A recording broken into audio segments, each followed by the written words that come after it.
বুখারী রহমতুল্লাহ আলাই বুখারী শরীফকে ভরে ফেলছেন। ওনার বড় মোহাব্বতের উস্তাদ ছিলেন আলী ইবনুল মদিনী রহমতুল্লাহ আলাই। নসিব তো এটাকেই বলে যে ওনার মৃত্যু হইল মদিনাতুল মুনাওয়ারাতে, আর ওনার খুশকিসমতি যে ওই দিনই নবী পাকের সেই চৌপায়া, যেই চৌপায়ায় করে আল্লাহর রসুল এর জিসমে আতহার পাক বদন মুবারককে গোসল করানো হয়েছিল এবং কাফন পড়ানো হয়েছিল, এবং যেই চৌপায়ায় করে আল্লাহর রসুলকে কবরে নেওয়া হয়েছে ওই চৌপায়াটা বের করা হয়েছে। আর আলী ইবনুল মদিনী রহমতুল্লাহ আলাইহির খুশনসিবি হলো ওনাকে ওই পালকিতে করে কবরে নেওয়া হলো যেই পালকিতে করে আল্লাহর হাবিবকে কবরে নেওয়ানো হয়েছে। এই চৌপায়া ওনার নসিব হয়ে গেল।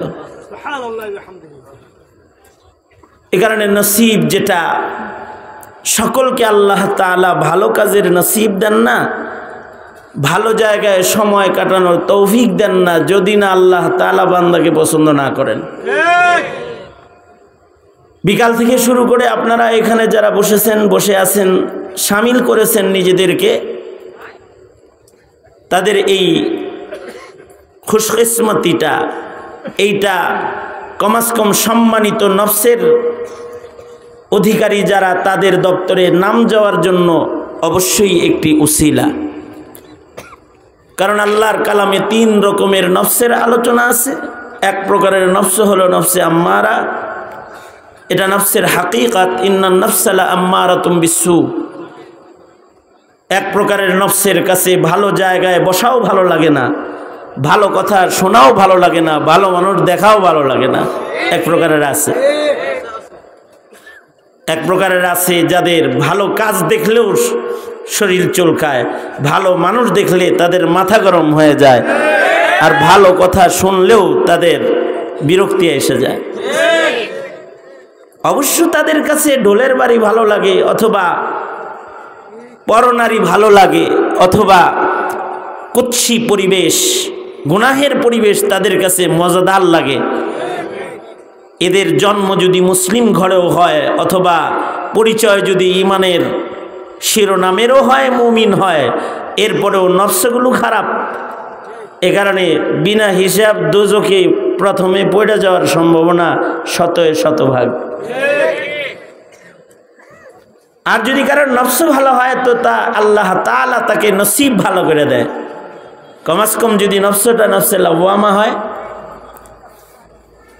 নফসে লাওয়ামা বলা হয় যাদের ভালো কাজ ভালো লাগে, ভালো কাজ ছুঁইটা গেলে আফসোস লাগে,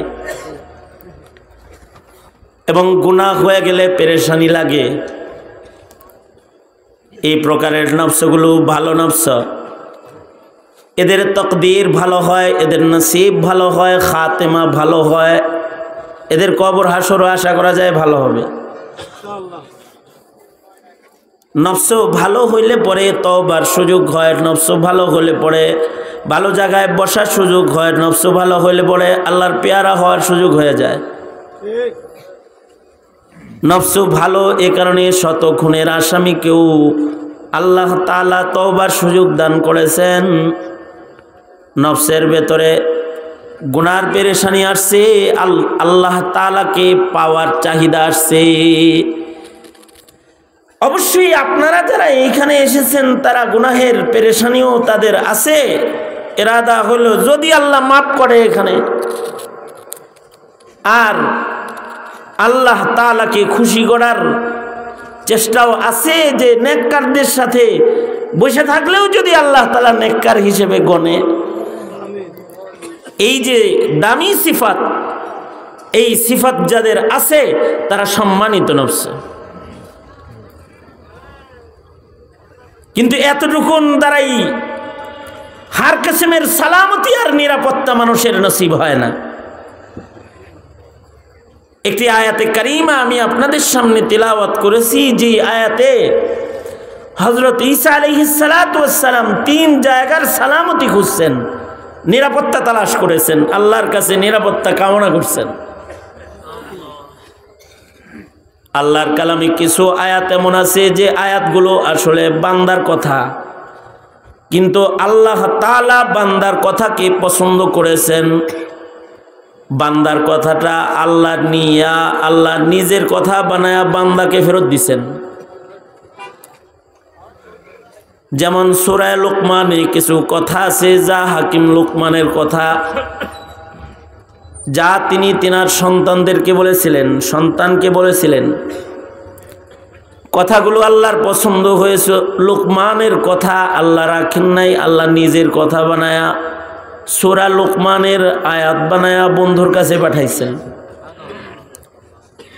সূরা নামলের ভেতরে পিপিলিকার কথাকে আল্লাহ পছন্দ করে নিজের কথা বানায়া বন্ধুর কাছে ওহী হিসেবে পাঠাইছেন। সূরা জিনের ভেতরে আছে জিন্নাতদের কথা, কিন্তু তাদের কথাটা আল্লাহ তাআলা নিজের কথা বানাইছেন। তারা যায় বলে ইন্না সামিআনা কুরআনান আজাবা।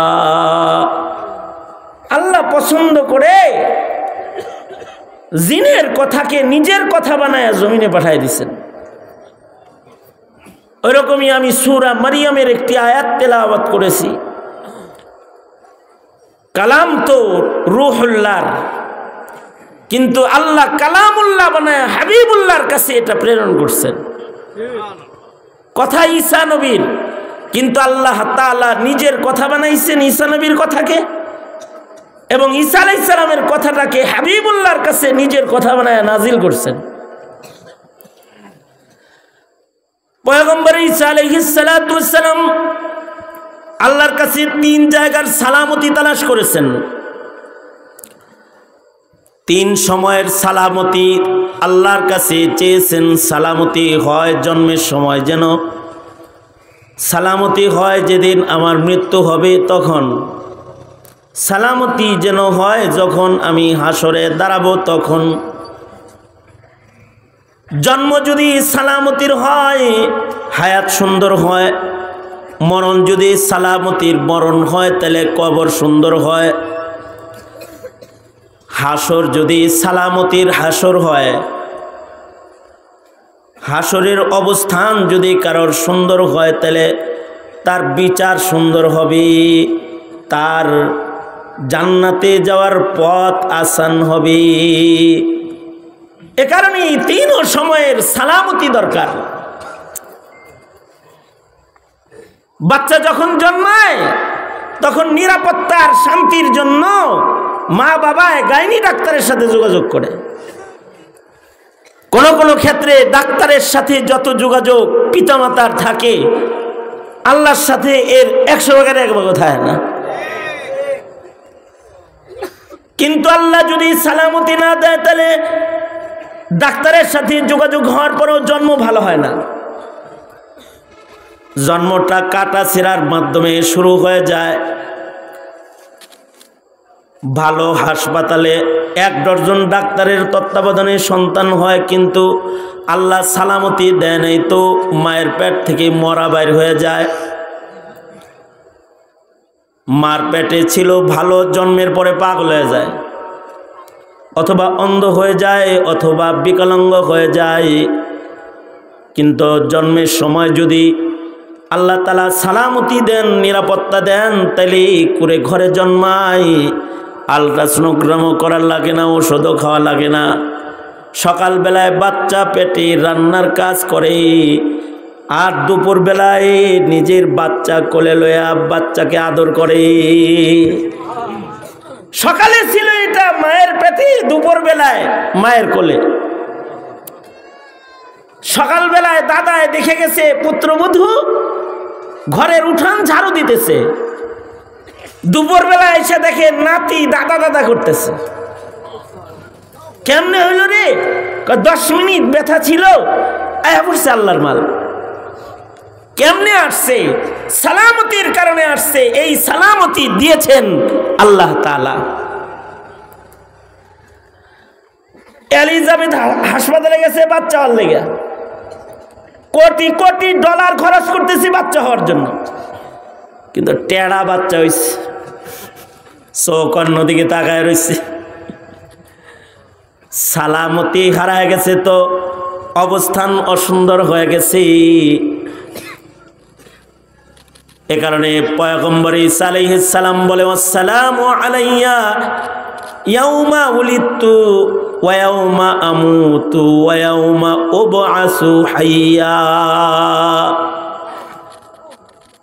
পয়গম্বর ঈসা আলাইহিস সালামের জন্ম হয়েছে এমন জায়গায় যেখানে কোনো নার্সিং ব্যবস্থাও নাই, দাইমা নাই, নানি দাদি কেউ নাই, হযরত মরিয়ম একা। কিন্তু বাচ্চাটা এমন ভাবে দুনিয়া আসছে, হযরত মরিয়মের খবরও নাই। আর বাচ্চাটা এতটাই সুস্থ দুনিয়া আসছে যে এই বাচ্চা দুনিয়াতে আসার পরেই কথা কয় মায়ের কোলে। আল্লাহু আকবার বলেন। আসার পরে মায়ের কোলেই কথা কয়। শুধুই মাত্র বাচ্চার নিরাপত্তা না, মাও নিরাপদ। মায়ের মাথার কাছে তাজা খেজুর গাছের খেজুর ঝরতেছে আর খাইতেছে। হসপিটালের ক্যাবিন না, অথবা থিয়েটারের উন্নত রুম না। গাছতলায় বাচ্চা হয়েছে, কিন্তু পাথর থেকে শীতল পানি প্রবাহিত হইতেছে, আর হযরত মরিয়ম ওই পানি পান করতেছে। আবার বাচ্চার উপরে তোকমা লাগাইতে এলাকাবাসী আসছে, কয় বাপ সারা কেমনে হইল? এত নিরাপত্তা যে মায়ের কোলের দোলনার শিশুকে কথা বলাইতেছে। আর তিনি নিজের পরিচয় নিজেই তুলে ধরতেছে। এই যে সালামতি, এই যে নুসরাত, বলুন তো আওয়াজ করে কার দান? আরো জোরে আওয়াজ করে বলেন কার দান? এ কারণে আপনাদের যাদের বাচ্চা হবে, ভবিষ্যতে বিয়ে শাদী করার পরে বলাবেন হইব, অথবা যারা বিয়ে করেছেন বাচ্চা হবে, আল্লাহর সাথে যোগাযোগ বাড়ান। ডাক্তারের লগে বেশি যোগাযোগ করবেন তো কাটটা চিরা বের করবো। আর আল্লাহর সাথে যোগাযোগ হবে তো সালামতির সাথে আসবে। এ কারণে আল্লাহর রাসূল সাল্লাল্লাহু আলাইহি ওয়াসাল্লাম দুনিয়াতে বাচ্চা আসার পরে কিছু আমল দিছেন, যে আমলের মাধ্যমে এই বাচ্চার হায়াত সালামতির হায়াত হবে। তার ভেতরে একটা আমল হলো, বাচ্চা জন্মের সাথে সাথে ডান কানে আযান দাও, বাম কানে ইকামত দাও। এখন আর আযান ইকামত খুব বেশি হয় বলে মনে হয় না। এই সুন্নাহর আমল ইল্লা মাশাআল্লাহ যারা মাসাইল ফলো করে তারা তো দেওয়ায়। এছাড়া এখন অধিকাংশ বাচ্চার আযান ইকামত বন্ধ আছে। শরীয়তে ইসলামে নারীদেরকেও আযান শিখতে বলেছে, ইকামত শিখতে বলেছে।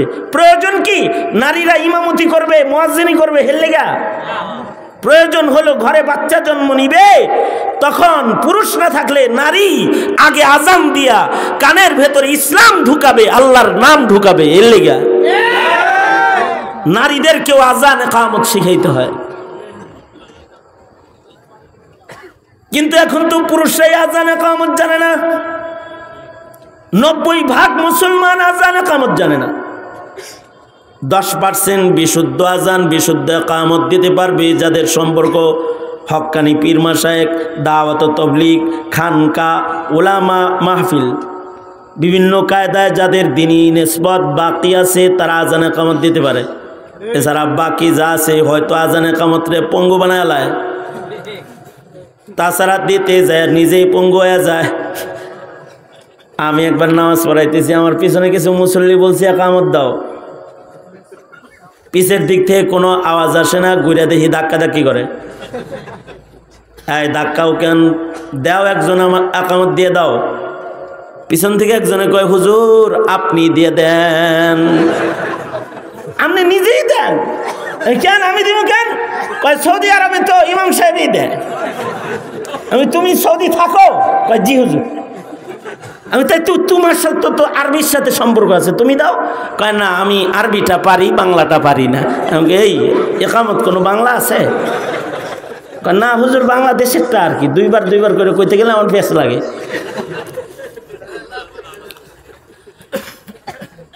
যে দেশের যুবক ছেলে একামত আর আযান জানে না, ওই দেশের নারী দাদি নানি জানবো করতে।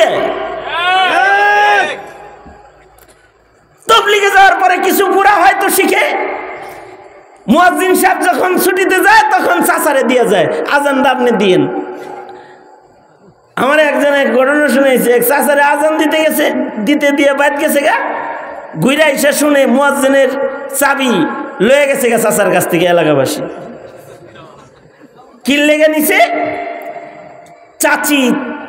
চাচির কাছে যে চাচা জিগাইতেছে, আচ্ছা আমি আজান দিই, আজান কি ভালো হয় না? চাবি নিয়ে গেল কেন? কই আজান হইল কই? মাইকে নাকি কানতো দেখলাম। বুড়ি কয় যে কান্নাকাটি করতো, কারণ এমন বয়সে শিখছে যেই বয়সে আজানের আলফাজ বাইরে না, কান্নার মতোই বাইরে।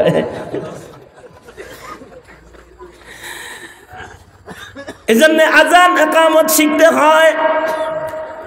মুসলিম সন্তানের নিরাপত্তার জন্য জন্মের পরে ডান বাম কানে আজান ইকামত দিতে হয়।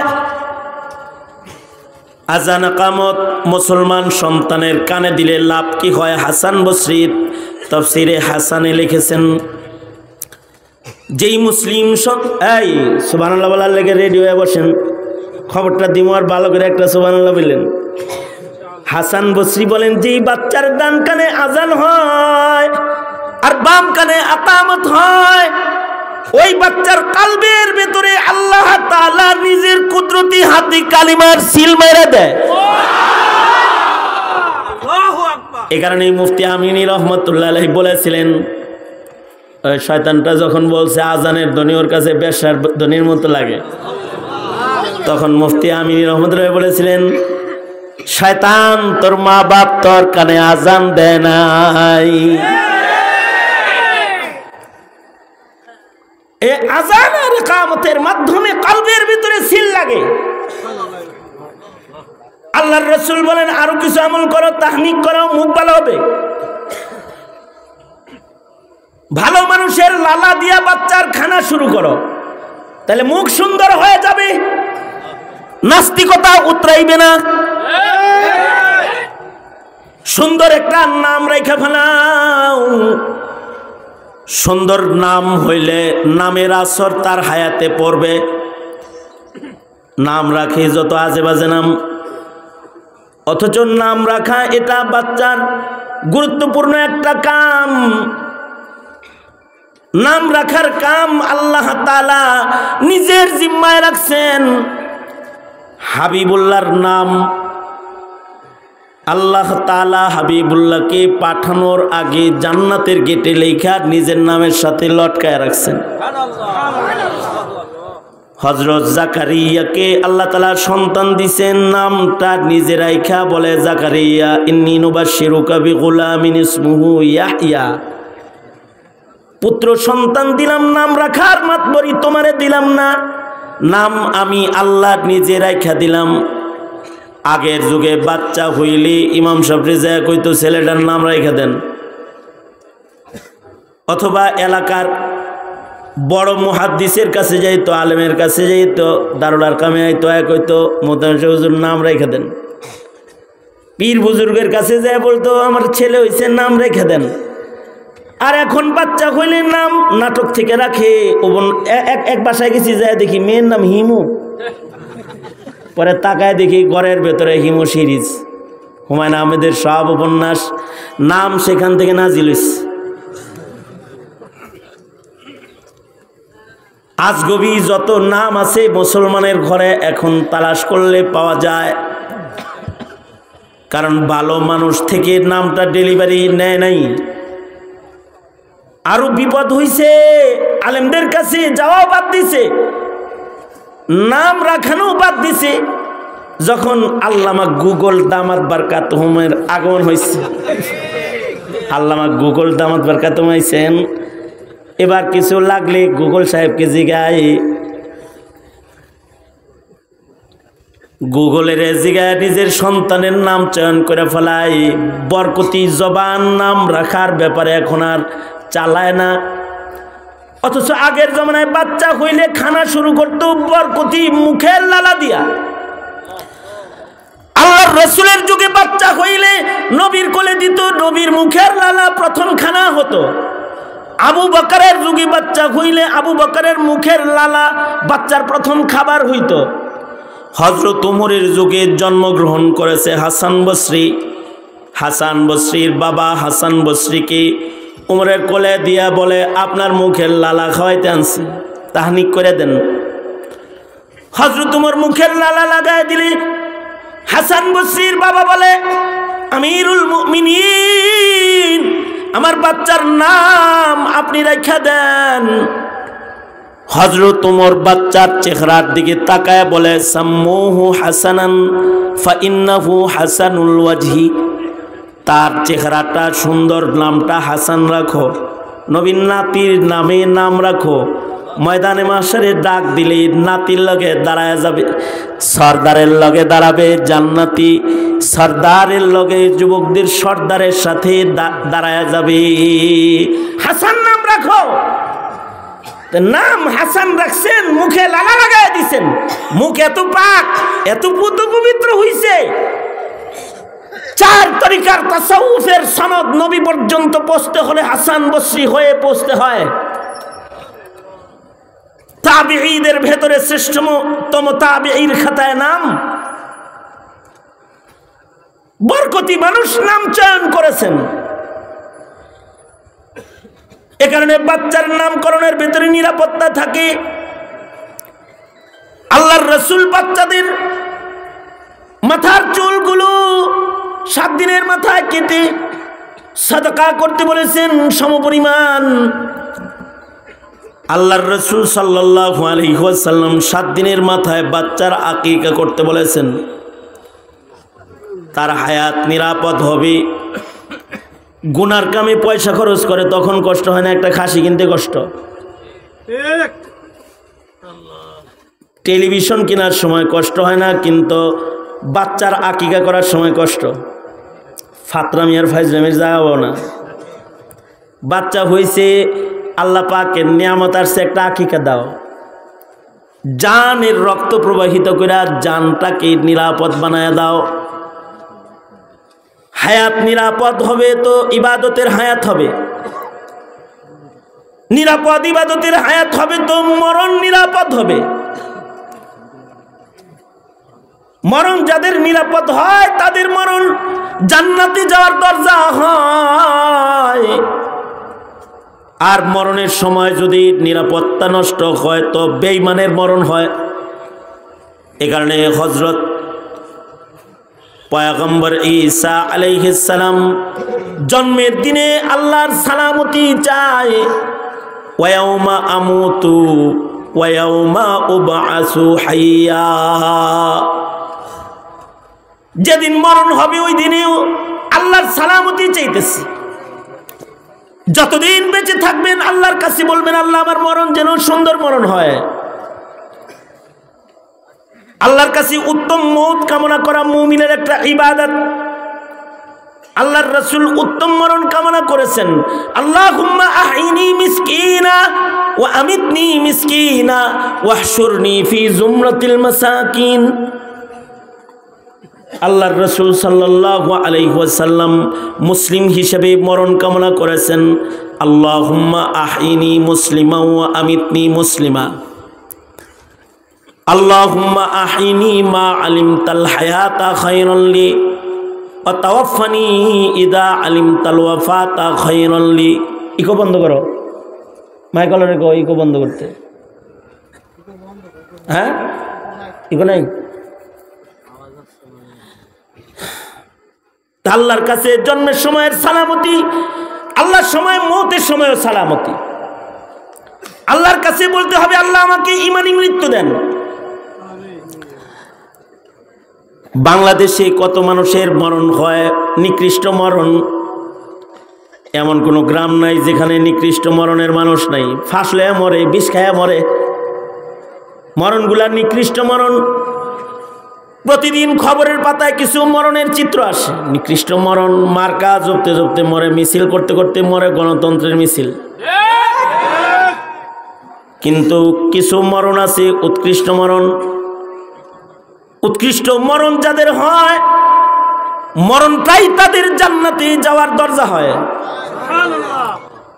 কিছু মানুষের মরণটা তার আল্লাহর জান্নাতে যাওয়ার দরজা, আর কিছু মানুষের মরণের মাধ্যমে তারা দোজকে ঢুকে। যাদের মরণ অসুন্দর হয় তাদের বর্জক অসুন্দর হয়। এ কারণে কোনো কারণে যদি কোনো গুনাহগারের মরণও ভালো জায়গায় ভালো সময় হয়, আশা করা যায় কবরের আযাব মাপ। খুব ইবাদত করছে তা না, কিন্তু নসিব ভালো রোজার মাসে মরছে। রোজার মাসে কি জান্নাত বন্ধ থাকে না খোলা থাকে? আওয়াজ করে বলেন। রোজার মাসে মারা গেছে খুশনসিব, তার কবরে আযাব নাই। আল্লাহ তাআলা তো কোন বান্দাকে একবার আযাব থেকে রেহাই দিয়া আবার আযাবে দিবেন না, কারণ তার নাম রহমান, তার নাম রহিম, তার নাম গফফার, তার নাম সত্তার। একবার মাফ করে দিয়া ফেরত নেওয়া এরকম মেজবান আল্লাহ না। দুনিয়ার মেজবানে একবার দিয়া আর দেয় না, অথবা দিয়া আবার উঠায় লয়। এর আগে একটা ডিম দিয়ে গেছে, একবারে খায়া ফেলাইছে, পরে আর একটা দিছে। ডিম তো গোনা ডিম, ৪৫ জনের ৪৫ ডিম, তো বলে আবার দিছে, কয় হ্যাঁ একবার খাইছে তো আবার লয়ে গেছে। আল্লাহ তাআলার মেহমানদারিতে এরকম না যে দিয়া নিয়ে যাইব। কাউকে যদি ভালো মত দিয়ে দেয় আর জান্নাত দিয়ে দেয়, তাহলে জান্নাতেই রাইখা দিব। এ কারণে কারোর কারোর মরণের চিত্র সুন্দর হয়, কারোর কারোর মরণের চিত্র সুন্দর হয়। এ কারণে আল্লাহর কাছে ভালো মরণ চাইতে হয়। যতদিন বেঁচে থাকবেন আল্লাহর কাছে ভালো মত চাইবেন ইনশাআল্লাহ। বলেন ভালো মতের ভিতরে সবচেয়ে ভালো মত হলো শহীদি মত। আল্লাহর কাছে বলবেন, এ আল্লাহ আমি শহীদি মরণ চাই। আল্লাহুম্মা ইন্নী আসআলুকা শাহাদাতান ফি সাবিলিক, আল্লাহুম্মা রযুকনি শাহাদাতান ফি সাবিলিক। আল্লাহর কাছে শহীদি মৃত্যু চাইবেন। ফিলিস্তিনে যারা মারা যাইতেছে ওরা শহীদ। শহীদি মরণ কেউ পাইলে তার আমল অনেক লাগে না। মরণটা এত দামি মরণ যে সুজা জান্নাতি হয়ে যায়। নসিব যদি শহীদি মরণের নসিব কারোর হয়ে যায়, তাহলে তার কবর হাসর সোজা হয়ে যায়, সালামতির হয়ে যায়। এ কারণে আল্লাহর কাছে সব সময় শহীদি মরণ চাওয়া। অথবা মৃত্যুর আগে যেন নামাজ পড়তে পারি, দোয়া করা, আল্লাহ নামাজের হালতে মত দিয়েন। অথবা যেন কোরআন পড়তে পারি উসমানের মতন, দোয়া করা, আল্লাহ কোরআন সামনে নিয়ে মরণ দিয়েন।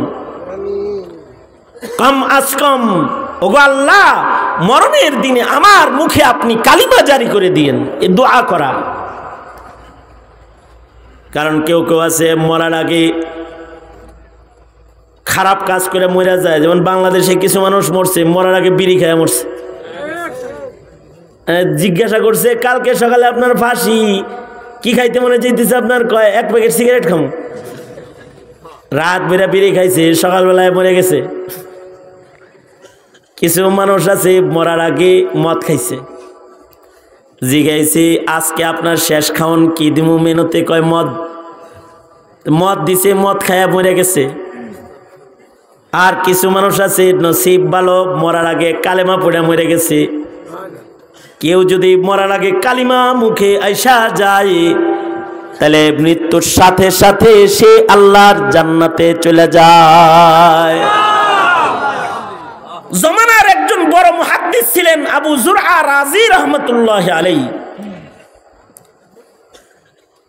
অত বড় একজন মুহাদ্দিস ছিলেন যার ছাত্র হলেন আহমদ বিন হাম্বল রাহমাতুল্লাহি আলাইহি, আলী ইবনুল মাদিনী, ইয়াহইয়া ইবনে মাঈন, অর্থাৎ ইমাম বুখারীর উস্তাদরা ওনার ছাত্র।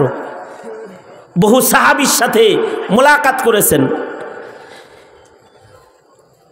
আর হাদিস মুখস্থ ছিল কিরকম? লক্ষ লক্ষ হাদিসের হাফেজ ছিল। ওনার এক ছাত্র নিজের বিবিকে বলছে যে আমার উস্তাদের যদি 1 লাখ হাদিস মুখস্থ না থাকে তাহলে তুই 3 তালাক। এটা বলে ফেলছে। কেন বলছে? নতুন বিয়া করে ঘরের ভিতরে খালি আনা আবিজুরা, আনা আবিজুরা, আবুজুরা আবুজুরা করে। আমার নাম একবার হলো না, এটা কার নাম লো? কয় উস্তাদের নাম। এতবার নিতে হয়? 1 লাখ বার নেওয়া যাইব, কারণ আমার উস্তাদের 1 লাখ হাদিস মুখস্থ আছে সনদ সহ। 1 লাখ এরকম করছে। দ্বীনি শিক্ষার মেজাজ হইল, উস্তাদকে যদি কেউ আক্রমণ করে তাহলে ছাত্র তার উপরে খেপে যায়। দ্বীনি শিক্ষার মেজাজ উস্তাদের প্রতি নেহায়াত তাজিম, এটা ইলমে দ্বীনের ছাত্রদের ভেতরেই আছে, তালিবুল ইলমদের ভিতরেই আছে। জাগতিক শিক্ষায় যারা শিক্ষিত হয় ওরা শিক্ষকদেরকে হকি স্টিক দিয়ে পিটায়, থাপড়ায়, ক্যাম্পাসের ভিতরে থাপ্পড় মারে। আর দ্বীনি ইলম যারা হাসিল করে ওরা শিক্ষকদের নেহায়াত তাজিম তাকরিম খিদমত করে তারপরে আলেম হয়। উস্তাদ রে তো ব্যঙ্গ করছে, 1 লাখ মুখস্থ, তো মাথা গরম হয়েছে। মাথা গরম হয়ে বলে তুমি এরকম করলে কা? আমার উস্তাদের যদি 1 লাখ মুখস্থ না থাকে তাহলে তুমি 3 তালাক। অর্থাৎ নিজের বিবির তালাককে উস্তাদের ইলমের সাথে মুআল্লাক করে দিছে।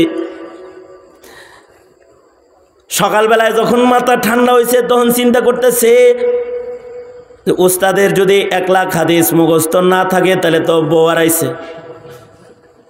যাই যায় জিগায় দেখি 1 লাখ মুখস্থ আসেনি। সকালবেলায় যায় কয় উস্তাদ জি একটা ভুল করে লাইছি। কি ভুল করছো? কয় বিবিরে বলছি আপনার নামে হাদিস মুখস্থ করি, হে বিরক্ত হয়, এই জন্য তাকে বলছি আমার উস্তাদের নাম 1 লাখ বার বলা যাবে, কারণ উস্তাদের 1 লাখ হাদিস মুখস্থ, সে বিটকে আয়। এই জন্যে বলছি আমার উস্তাদের যদি 1 লাখ মুখস্থ না থাকে তাহলে তুই 3 তালাক। বেজাল হয়ে গেল না? উস্তাদ জি আপনার কি 1 লাখ আছে নাকি আমার বউ গেছে গা? 1 লাখ আপনার মুখস্থ আসেনি। আবু যুরআ রাজি মুস্কি হেসে দিয়ে বলে যাও বিবি লইয়া আরামে ঘর সংসার করো, তোমার উস্তাদের 1 লাখ না 6 লাখ হাদিস সনদ সহ আমার মুখস্থ আছে। 6 লাখ মুখস্থ আছে। বাংলাদেশে লক্ষ লক্ষ হাফিজুল কোরআন আছে, দুনিয়াতে এখনো হাফিজ হাদিস আছে যাদের অসংখ্য অগণিত হাদিস সনদ সহ মুখস্থ, রাবির জন্ম মৃত্যু তারিখ সহ বলতে থাকবে। আমাদের আকাবিরদের ভেতরে এরকম শখসিয়ত আগেও ছিল, কিয়ামত পর্যন্ত কিছু কিছু থাকবে ইনশাআল্লাহ। কারণ আল্লাহ তাআলা তো ইলমে দ্বীন, আল্লাহ পাকের সিফাত ইলমকে মানুষের সিনার মাধ্যমে হিফাজত করবে। গুগল নষ্ট হয়ে গেলে পৃথিবীর সব শিক্ষায় শিক্ষিত যারা তাদের সবার বিপদ হবে, শুধুই মাত্র ইলমে দ্বীন যারা শিখে তারা ছাড়া।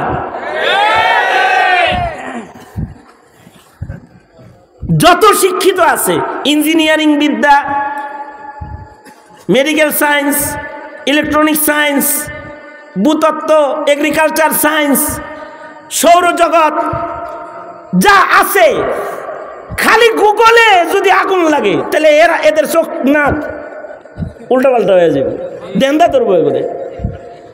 কিন্তু একমাত্র শিক্ষা, গুগল নষ্ট হয়ে গেলে অথবা কিতাব সব পুড়ে ছাই হয়ে গেলে অথবা পানিতে ডুবে নষ্ট হয়ে গেলেও একটা ইলম নষ্ট হবে না, এটার হিফাজতকারী স্বয়ং আল্লাহ, সেটা হলো ইলমে দ্বীন। এটা নষ্ট হবে না, এটা পৃথিবীর কেউ মিটাইতে পারবে না। এই মাদ্রাসায় আছে, প্রতি বছর হাফিজ কোরআন ছাত্রদেরকে বাগড়ি দেওয়া হইতেছে। গত 4 দিন আগে একটা ছেলের পাগড়ি দিলাম, 9 বছর বয়সও হয় নাই, মাত্র 5 মাসে গোটা কোরআন মুখস্থ করেছে। 5 মাসে একটা বাচ্চা নিজে তার শক্তিতে কোরআন মুখস্থ করে নাই, তাকে একজন মুখস্থ করাইছেন। তিনি কে? জোরে আওয়াজ করে বলেন কে? লক্ষ লক্ষ হাদিস নিজের থেকে মুখস্থ করা যায় না, এটা একজনে করায়। তিনি কি? আনোয়ার শাহ কাশ্মীরি রহমতুল্লাহ আলাইহি সম্পর্কে বলা হতো দারুল উলুমের সব কিতাব মুখস্থ আছে, খালি হাদিস না, ফিকাহ, তাফসীর, হাসিয়া, বাইনা সদর সহ সব। লাইব্রেরির মুহাফিজকে উনি বলতেন, কোনো কিতাব যদি উলোতে কাটে বইল লিখে দেব, কোনোটা যদি নষ্ট হয় তাহলে আমারে বইল, ইঁদুরে কাটলেও বইল লিখে দিব, হাসিয়া বাইনা সতর বানায় দিব। মাকতাবাতুন আযীমাতুন হাইয়াতুন নাতিকাতুন, টোটাল দারুল উলুম দেওবন্দের টোটাল লাইব্রেরি মুখস্থ, একবার দেখলে 40 বছর মনে থাকতো। আমাদের আকাবিরদের এরকম কারোর কারোর সব হাদিস মুখস্থ। আমাদের আকাবিরদের ভেতরে শামসুদ্দিন জাহাবি রহমতুল্লাহ আলাইহি এক মুহাদ্দিসের নাম, যাকে বলা হয় হাদিস শাস্ত্রের আজদাহা। ওনাকে যদি আসমানে বসায় বলে নবীর সব হাদিস একা শোনাও দুনিয়াবাসীকে, তাহলে উনি একা সনদ সহ সব হাদিস শোনাইতে পারবে। আমাদের মুহাদ্দিসিন হযরতরা লক্ষ লক্ষ হাদিস মুখস্থ করেছে। আগের যুগে এমন কবরস্থান ছিল যে কবরস্থানে শুইতে হইলে 1 লাখ হাদিসের হাফেজ হওয়া লাগত। উজবেকিস্তানে এমন একটা গুরুস্থান আছে, এখনো যারা উজবেকিস্তান ঘুরতে যায় তারা গুরুস্থানটা জিয়ারত করে। গুরুস্থানের ভেতরে শত শত হাফেজে হাদিস ঘুমায় রয়েছে। এখানে মাইত হইতে হইলে শর্ত হলো 1 লাখ হাদিস মুখস্থ লাগবে। শুধু 1 লাখ হাদিসের শর্ত না, 1 লক্ষ হাদিস তো মুখস্থ করা লাগবেই, সনদ সহ থাকা লাগবে। আবার নাম মুহাম্মদ হইতে হইব। মুহাম্মদ যদি নাম না হয় গুরুস্থানে জায়গা নাই। এ কারণেই সাহেবে হিদায়া উনি ওই গুরুস্থানে জায়গা পান নাই, কারণ ওনার লক্ষ হাদিস মুখস্থ ছিল কিন্তু নাম মুহাম্মদ না। এ কারণে তুমি বাইরে।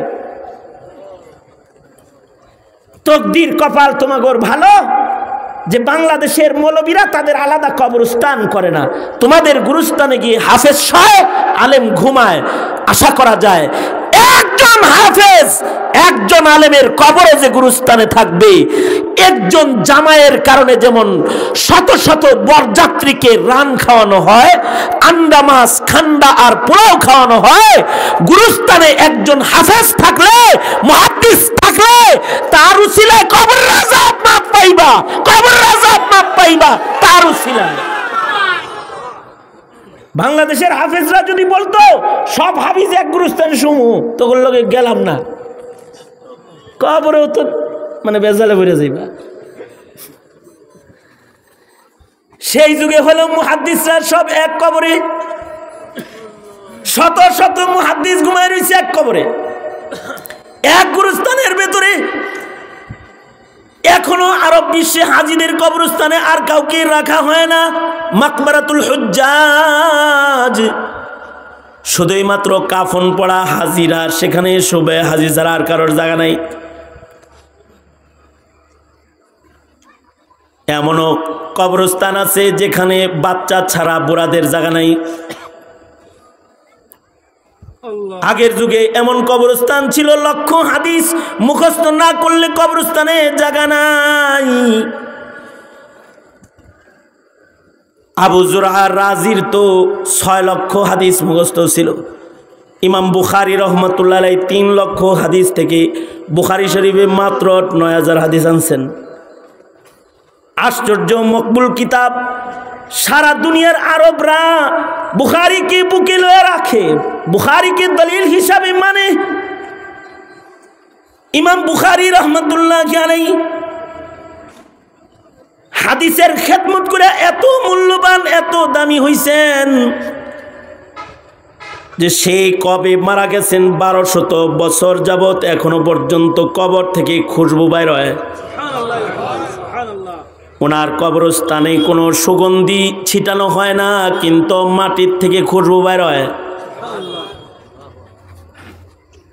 যুগ যুগ ধরে এই খুশবু বের হইতেছে, কবরের মাটির থেকে খুশবু বের হয়। তার মানে কবরটা কত ভালো, মরণ ভালো, কবর ভালো।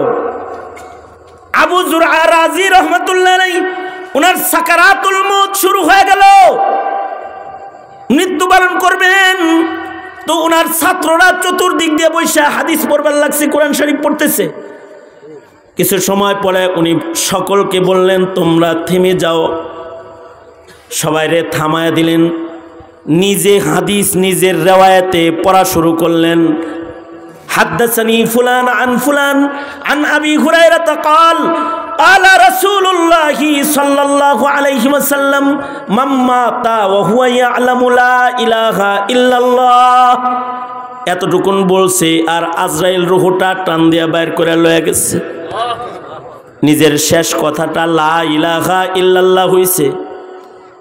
আমালান আল্লাহর জান্নাতে চলে গেছে। আল্লাহর রাসূল বলেছেন, যদি কারোর কলবের ভিতরেও থাকে লা ইলাহা ইল্লাল্লাহ, এই কথা যদি মরণের সময় কারোর কলবের ভিতরেও থাকে, আল্লাহ তাআলা তাকে জান্নাত দান করবে। এ কারণে ভালো মরণ আল্লাহর কাছে চাইতে হয়। হযরত ঈসা আলাইহিস সালাতু ওয়াস সালাম আল্লাহর কাছে মরণের সময়ের সালামতি তালাশ করেছেন। কারোর হাসর ভালো হবে, কারোর হাসর হবে আলেমের সাথে, হাফেজের সাথে, মুজাহিদিনদের সাথে, শহীদদের সাথে। আর কারোর হাসর হবে কাদিয়ানির সাথে, নাস্তিকের সাথে, মুরতাদের সাথে, বেঈমানের সাথে। ভালো হাসর, ভালো হাসর, ভালো হাসর, ভালো মানুষদের সাথে চলে চলে ভালো হাসর বানাইতে হয়। এ কারণে আল্লাহর রাসূল বলেছেন, আল মারউ মা মান আহাব্বা, যার সাথে যার মুহাব্বত হবে তার সাথে তার হাসর হবে। ভালো তো হয় যে ভালো মানুষদের কবরের পাশে যদি কবর হয়, নসিব ভালো তার যার কবর হাফেজের কবরের লগে, যার কবর আলেমের কবরের লগে, যার কবর শহীদের গুরুস্থানে শহীদের কবরের লগে। ভালো জায়গায় কবর বানানোর জন্য শাইখুল হাদিস জাকারিয়া রহমতুল্লাহ আলাইহি হিজরত করে মদিনায় চলে গেছে, মদিনায় মরতে। ভালো জায়গায় কবর বানানোর জন্য ইমাম মালিক রহমতুল্লাহ আলাইহি জিন্দেগির শেষ ভাগে মদিনায় ইকামত করেছে, বাইরে যায় নাই। ভালো জায়গায় কবর বানানোর জন্য হযরত ওমরের মতো মানুষ সারা জনম দোয়া করেছে, ওগো আল্লাহ আমার মরণ মদিনায় দিবা, আল্লাহ শহীদি মরণ দিবা, আবার মদিনায় মরণ দিবা। আশ্চর্য নসিব, নামাজ পড়াইতেছেন, দুশ্মন পেটের ভেতরে ছুরি মেরেছে, খাদ্য থলি কেটে গেছে। হযরত ওমর বলে, মুসলমানের আঘাত খাইছি নাকি বেঈমানের? কয় বেঈমানের। নসিব ভালো, আলহামদুলিল্লাহ আমার দোয়া কবুল হয়েছে, আমি শহীদ হইতেছি। নসিব ভালো, আমার দোয়া কবুল হয়েছে, আমি মদিনায় শুইতেছি। কারণ মদিনায় সরওয়ারে দু আলাম আমার নবী ঘুমায় রইছেন। কিয়ামত পর্যন্ত মদিনার কোনো মাইয়েতের পরে আল্লাহ তাআলা আগুন জ্বালাইবে না।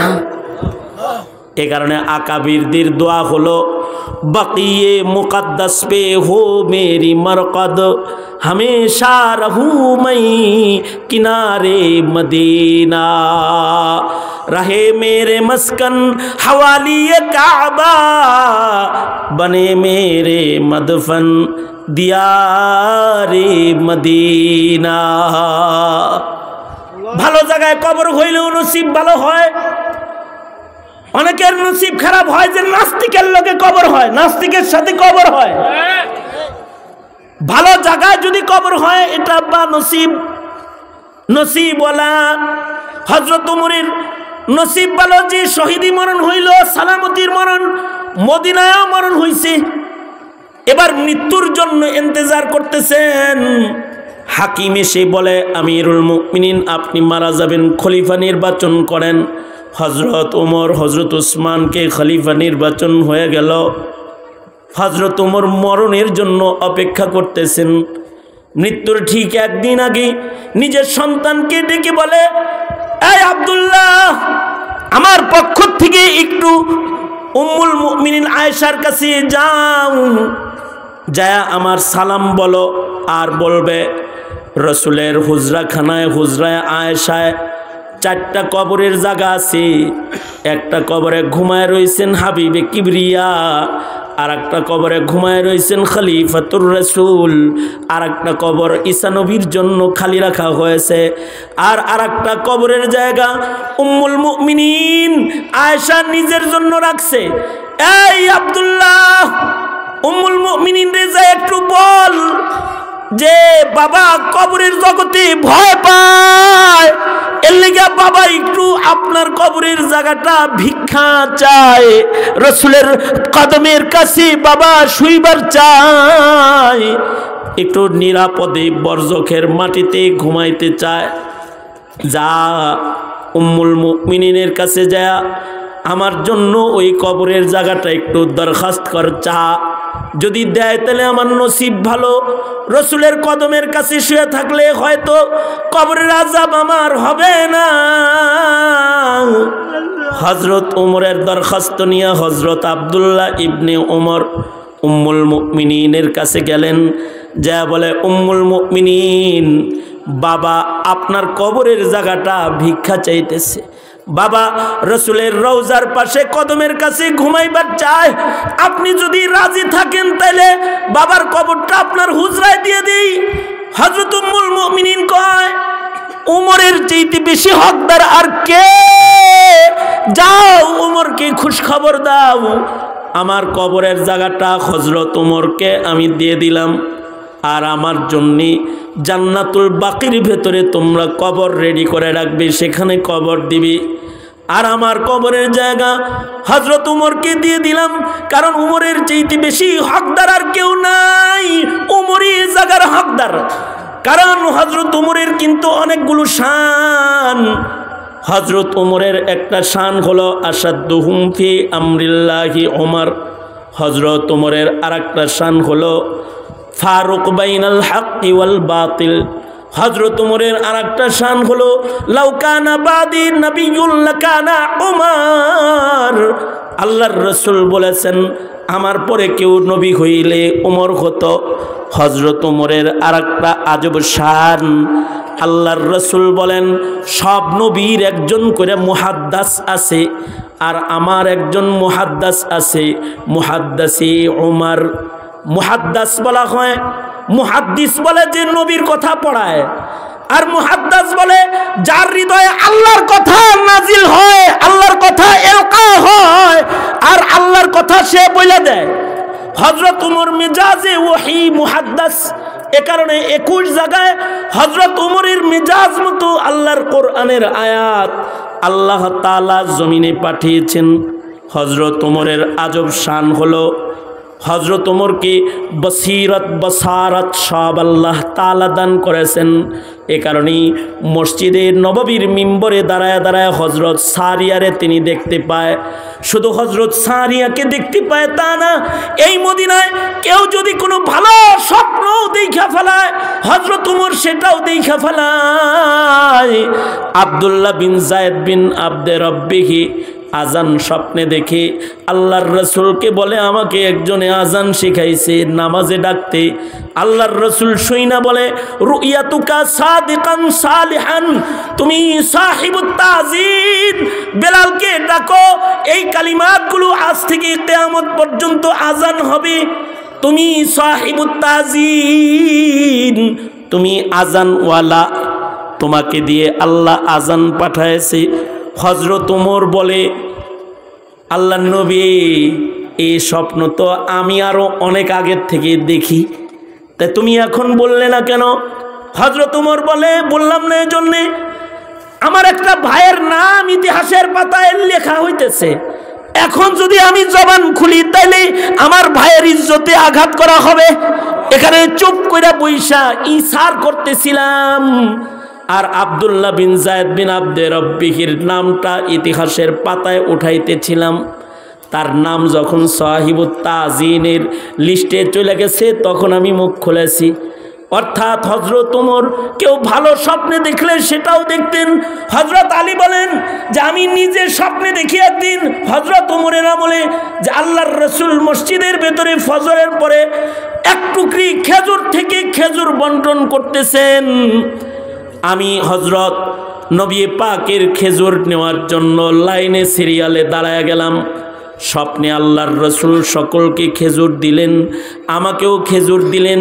আমিও একটা খেজুর নবীর কাছ থেকে নিলাম, আর একটা চাইলাম। নবী মুস্কি হাসলেন, আমায় দিলেন না। আজান শুরু হয়ে গেল মসজিদে নববীর। আমার ঘুম ভাঙ্গা গেল, ঘুম থেকে মসজিদে গেলাম।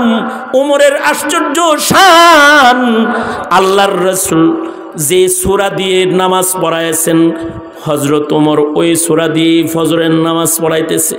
আল্লাহর রসুল যেখানে হেলান দিয়ে বসেছেন, হযরত ওমর সেখানে হেলান দিয়ে বসেছেন। আশ্চর্য, নবীর কাছে স্বপ্নে যেমন খেজুর আইছে, ওমরের কাছেও এক টুকরি খেজুর আইছে। ওমর ওই জায়গা দিয়ে লাইন করাইলেন যেই জায়গা দিয়ে রসুল লাইন করায় রাত্রি খেজুর দিছে। আমিও লাইনে দাঁড়ায় গেলাম, আমার বাড়ি এসে গেল। আমি ওমরের কাছে হাত পাতলে ওমর আমাকে একটা খেজুর দিলেন, খেজুরটা মুখে দিলাম। এরপরে হযরত ওমরকে বললাম, আমিরুল মুমিনিন আর একটা খেজুর কি দেওয়া যায় না? হযরত ওমর তো শানওয়ালা ওমর। ওমর বলে, আলী,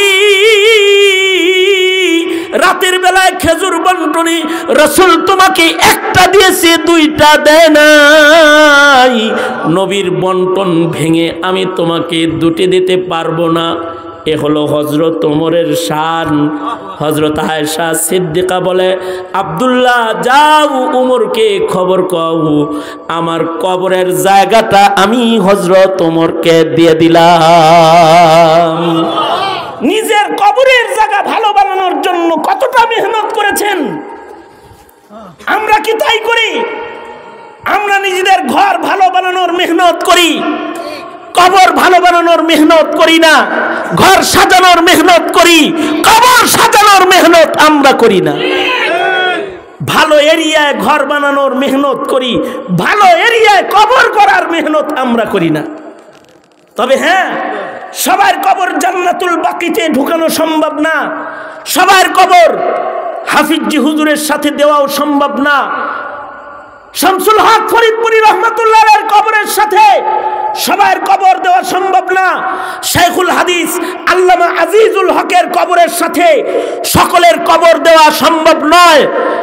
কবর কাছাকাছি না করা গেলেও আল্লাহর রসুল বলেছেন, আলমারউ মা মান আহাব্বা, কবর কাছে না করতে পারলেও কলবকে কাছাকাছি করো।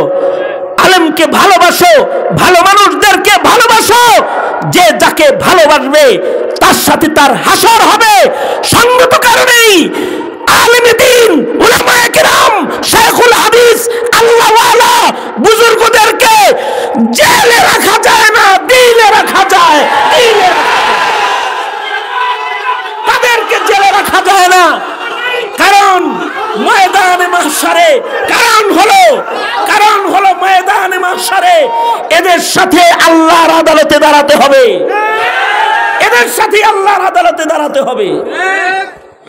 সঙ্গত কারণে বিশেষ একটি মাকসাদকে সামনে করে আমি সূরা মারিয়ামের আয়াত তিলাওয়াত করেছি। সেটা হলো, জন্ম তো হয়ে গেছে, এবার মরণ সালামতির মরণ করো আর হাসর সালামতির করো। নাস্তিক, মুরতাদ, ইসরাইল, কাদিয়ানির দলে সামান্য থাকবা তো হাসর খারাপ হয়ে যাবে, হাসর খারাপ হয়ে যাবে। সুতরাং নিজেদের কবর হাসর ভালো বানাতে সতর্ক চলাফেরা কদম কদম করব ইনশাআল্লাহ। জোরে করে বলেন, আওয়াজ করে জোরে বলেন ইনশাআল্লাহ, জোরে করে বলেন। রাজি আছি তো ইনশাআল্লাহ, রাজি আছি তো ইনশাআল্লাহ। ইয়া আল্লাহ, ওয়াদা করিতেছি 5 ওয়াক্ত নামাজ ইহতিমামের সাথে আদায় করিব, রমজান মাসে রোজা রাখিব, হজ যাকাত ফরজ হলে আদায় করিব, উলামাদের সাথে থাকব, উলামায়ে দেওবন্দের পক্ষ নিব। আলেম আছে যেখানে, জোরে বলেন, আলেম আছে যেখানে, শুধু আলেম আছে যেখানে আমরা আছি সেখানে তা না। এই মিল্লাতের আলেমরা যদি তোমাদেরকে একবার না বারবার শহীদ হতেও ডাক দেয়, তো বারবার শহীদ হওয়ার জন্য রাজপথে যেতে প্রস্তুত থাকবে ইনশাআল্লাহ। আল্লাহ আল্লাহ তাআলা হকের পক্ষে থাকার, হকের পথে চলার, হাসর ভালো করার নিমিত্তে হক বুঝার, হক মানার তৌফিক আল্লাহ তাআলা আমাদের সবাইকে দান করুন। এটাই তামান্না। जो कुछ हुआ या रब तेरे करम से हुआ, जो कुछ होगा तेरे करम से ही होगा। এ পর্যন্ত বলেই আমি আমার সংক্ষিপ্ত কথা এখানেই ইতি টানতেছি। আল্লাহ তাআলা যা কিছু বলেছি এর থেকে সহি কথাগুলোকে আমলি জিন্দেগিতে ফিট করবার তৌফিক আল্লাহ দান করুন, আমিন। ওয়া আখিরু দাওয়ানা আলহামদুলিল্লাহি রাব্বিল আলামিন।